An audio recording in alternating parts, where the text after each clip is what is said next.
Yesu nashimwe twongeye kubaramutsa mu izina rya Yesu Kristo.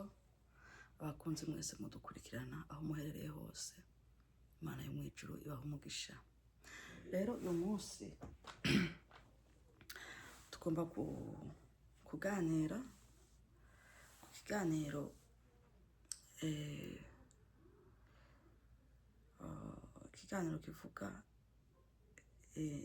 kivuga ko co nise ngo indero iva hasi canke iva ku ziko.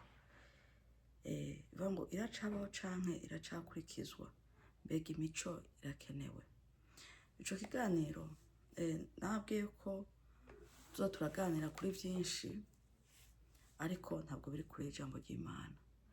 Tuganira ibiganiro vyinshi, haba harimwo no guhanurana ndetse n'ubwa tuganira turavye aho igihe kigeze canke turavye uko ibihe bihindagurika ndetse n'uko abantu nabo bahindagurika.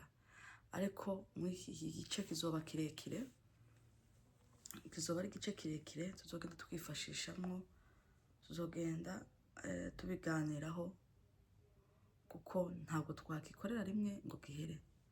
Rero ikiganiro kivuga ngo indero iva hasi canke iva ku ziko, nk'uko ikirundi kivugwa, iracabaho canke iracakurikizwa, mbega imico irakenewe. Rero iki kiganiro tuzogenda tukiganiraho, hazogenda habaho ibice ku mpamvu z'uko ntabwo umuntu yagikora kuri video imwe ngo bikunde.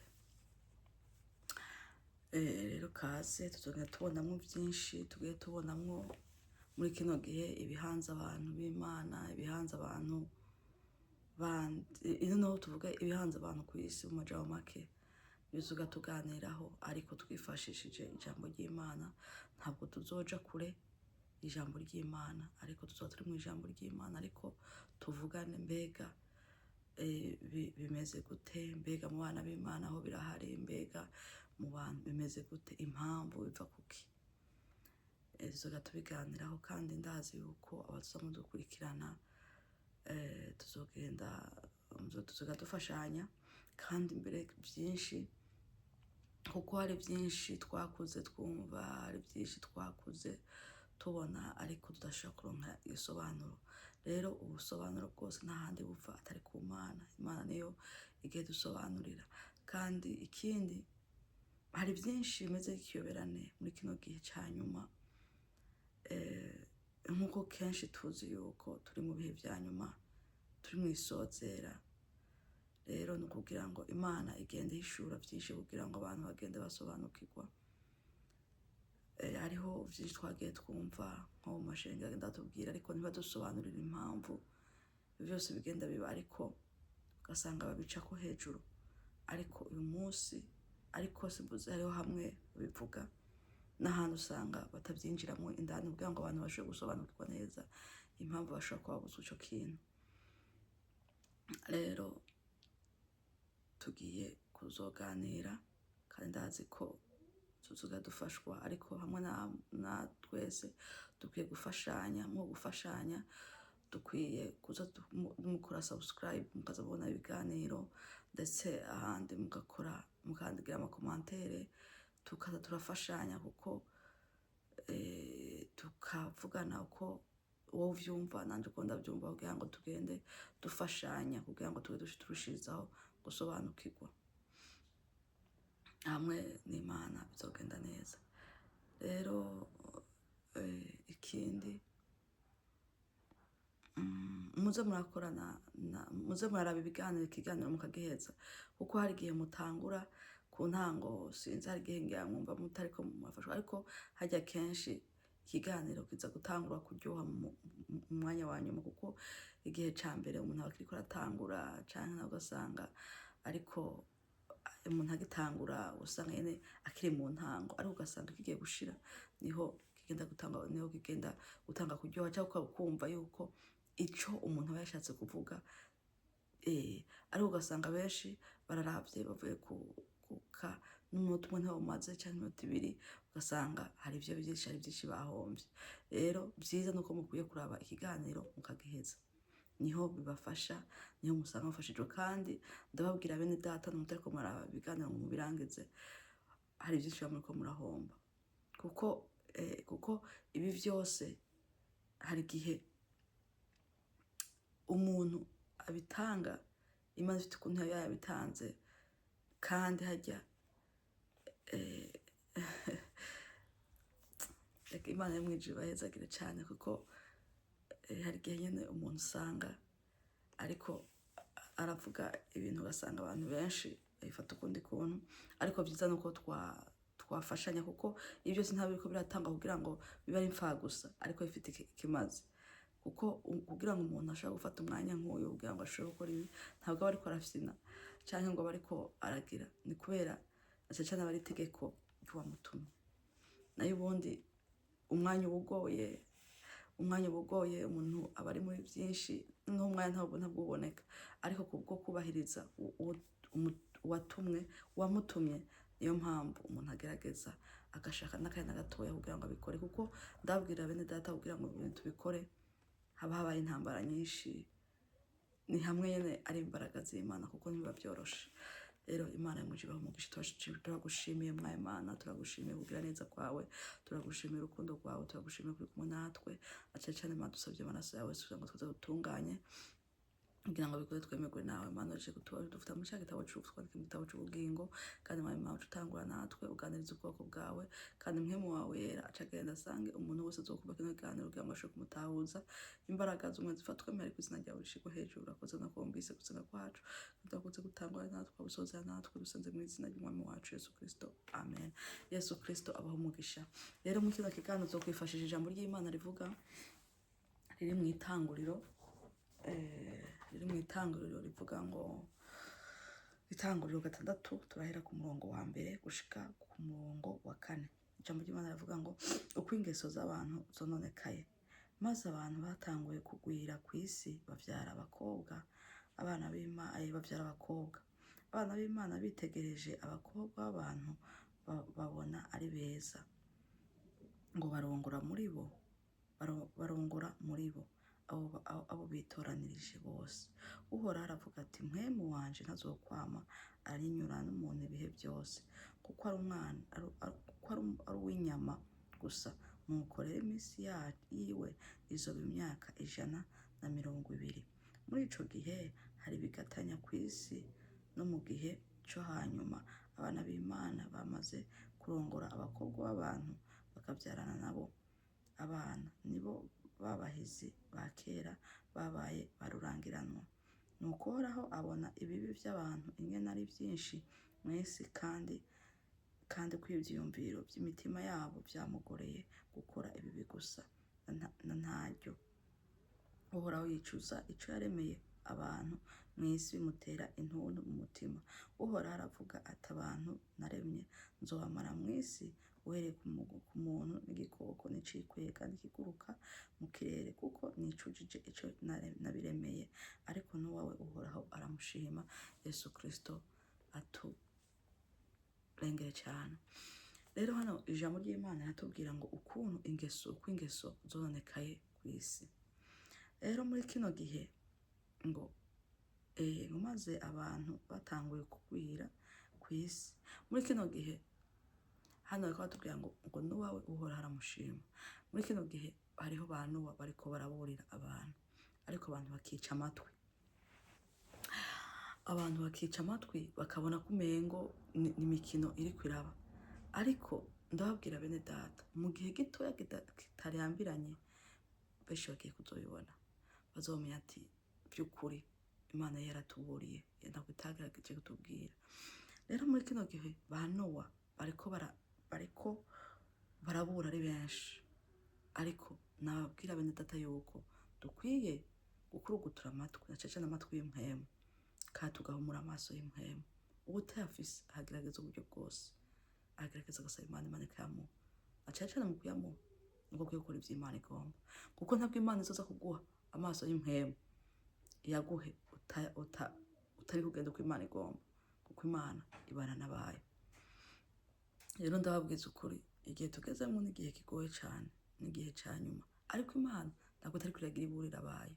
rero ntacyo dukwiye gusamara, dukwiye gufata umuntu agafata ibintu bitagira ikimazi akabyashyira imbere, kuko turazi neza ngo mu gihe cya Nowa abantu bararya, abantu baranywa, bararongora, barubaka amazu, umva ibintu byose barabikora, nicyo gihe turimo.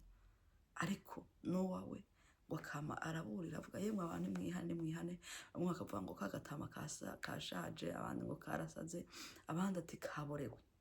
Ariko muri kino gihe rero abantu bariko baraburira bavuga ubutumwa bati yemwe nimwihane, igihe kiragiye, igihe kiraheze.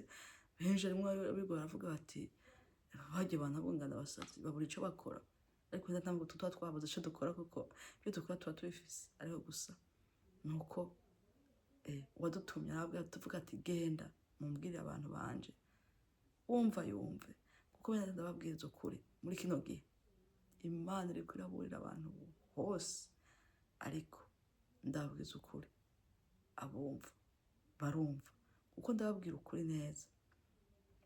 Imana ikeneye ikintu ikeneye, ndababwiza ukuri ntabwo ndababesha. Uwashaka yakumva ashaka akareka. Ku mpamvu z'uko Imana iri kwiraburira abantu ku buryo atawuzogenda ngo yeguze avuge ngo je ntabwo nigeze numva iki. Ariko ico gihe Imana izokubwira ngo mbega naka ntiyapfutse ibi ntiwabyumvise, kuko ibi vyose neza tubivugwa birandikwa. Azovuga ati mbega ibi byose we ntiwumvise, ibi ntibyavuzwe, ntibyagize. Ariko bene data, kuki abantu tudakunda kumva ukuri ariko tukumva ibesha, Satani agenda abesha abantu? Kandi turazi neza yuko muri kino gihe abantu bazibwa amatwi, Satani yamaze kuwugara amatwi. Ariko reka tugenda kumva impamvu. Rero hano ndababwiye yuko iki kiganiro ngo indero iva hasi canke iva ku ziko, ngo iracabaho canke iracakurikizwa, mbega imico irakenewe. Kino gihe rero ni kino gihe mw'iri jambo Imana yampaye iri jambo kugira ngo dushobore kuganiraho, tuvugane uko muri kino gihe ibintu bimeze. Rero ngo maze ngo abantu batanguye kugwira ku isi bavyara abakobwa, abana b'Imana bitegereje abakobwa b'abantu babona ari beza, barongora muri bo abo bitoranirije bose. Yesu Kristo aturengere cyane. Turazi cyane mu mashengero menshi hari amashengero atemera ko hari umuhungu ashobora kugenda gukura umukobwa hariya mu rindi shengero, canke abakobwa batemererwa kugenda mu rindi shengero gutorayo abahungu. Hamwe na rimwe abantu bakabona yuko ivyo nguvyo twokwita yuko ari nk'amacakubiri y'idini, cyangwa ugasanga ari nko kwikunda, cyangwa ugasanga ari nko kuboha abantu. Rimwe na rimwe ntabwo ari ukuboha abantu, ni uko abantu baba bashakira ibyiza abo bantu babo. Ariko ingorane zihari ni uko abantu batabasobanurira ngo bababwize ukuri impamvu. Kandi niyo mpamvu naho nyine baba bari ntibaba barabyigishijwe neza ngo batahure. Kuko muri ico gihe hari n'igihe iyo umuntu yamaze kuko kenshi hari n'ikibabaje no mw'aya mashengero, hari benshi bashobora kuba baraje bataje gukizwa, canke bakaza ariko bakaba batakijijwe. Kuko tuzi kuva kera, turazi yuko Adamu na Eva baravyaye, bavyara abahungu babiri, baravyara Abeli, bongera bavyara Kayini.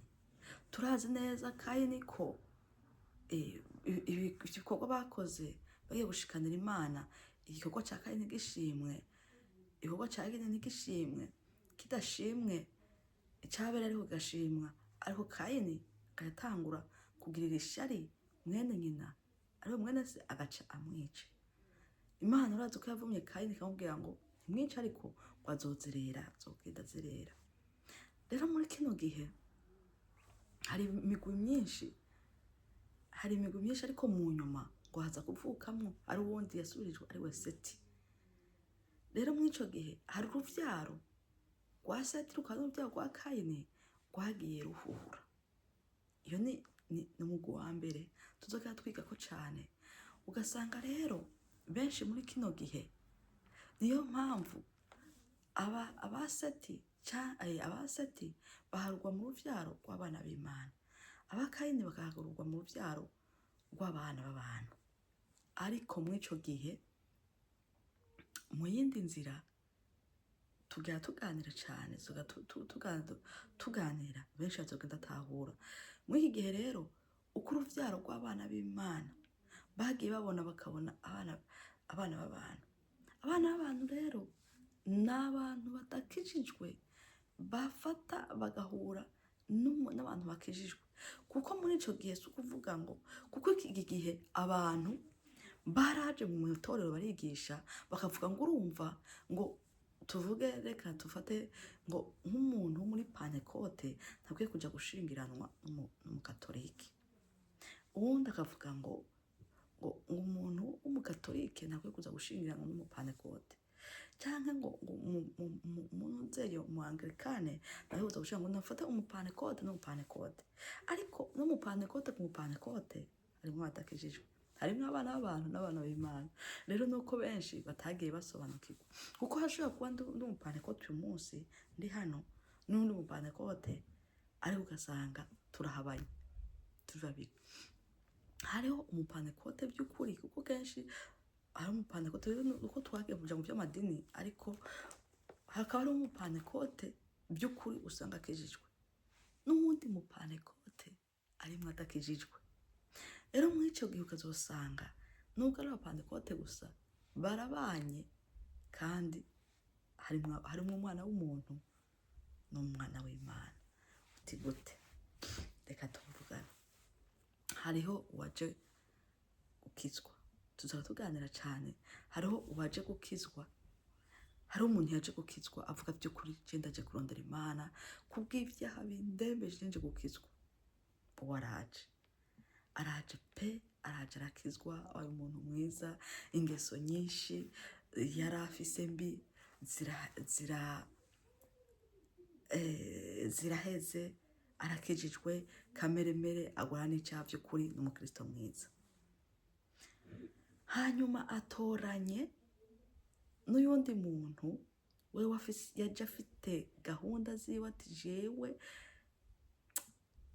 nagenda hajya muri Pantekote nahura n'umukobwa mwiza, ugasanga n'umukobwa n'umuhungu yabaye mwisi cane, avuga ati ibyo byose nubwo nabagiye mu bakobwa benshi, nasambaye n'abakobwa benshi, nagize ukunuku, nabonye aho babyo ntaho nashira mu nzu, reka ngende hajya muri Pantekote ndabe umukobwa nashira mu nzu. Burya bene data ndababwiza ukuri, n'abantu benshi bananiranye ntabwo bakunda ntabwo bakunda abakobwa bafite imico itari myiza, abagabo abantu bafite imico myiza. Rero ndakubajije ukuri kw'Imana, tuvugane ukuri bene data. Ahuye n'umukristo, uwundi nawe aciye afata ahura na wa mukobwa yakijijwe. Wa mukobwa rero nimba hari igihe habamwo kuyobya, kuko harimo umuntu nsanga adasenga, avuga ati okay, ubu ni data dusengana, reka dukore ubukwe, ntaninde gusenga wende kwaza Imana. Ariko ndakubwiza ukuri, muri mwebwe harimwo abana b'abantu, hakaba hariho n'abana b'Imana. Rero tuzobandanya tuganire, kuko video ibaye ndende, ariko nari ngombye kubabwira uko tuzogenda tuganira, tuvugane ukuntu ubu tuzogenda tuvugana uko Imana yagiye impishurira bino bintu, kandi uko Imana izogenda duhishurira idufasha.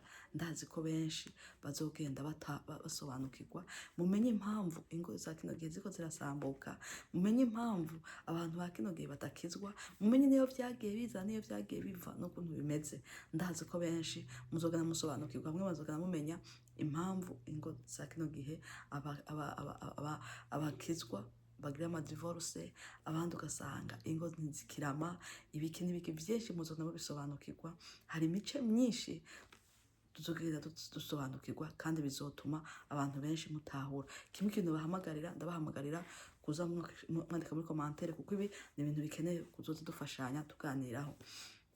Hanyuma mukora na subscribe kugira ngo ikiganiro kigiye kuzoza kiraza muze mwakibona byoroshe.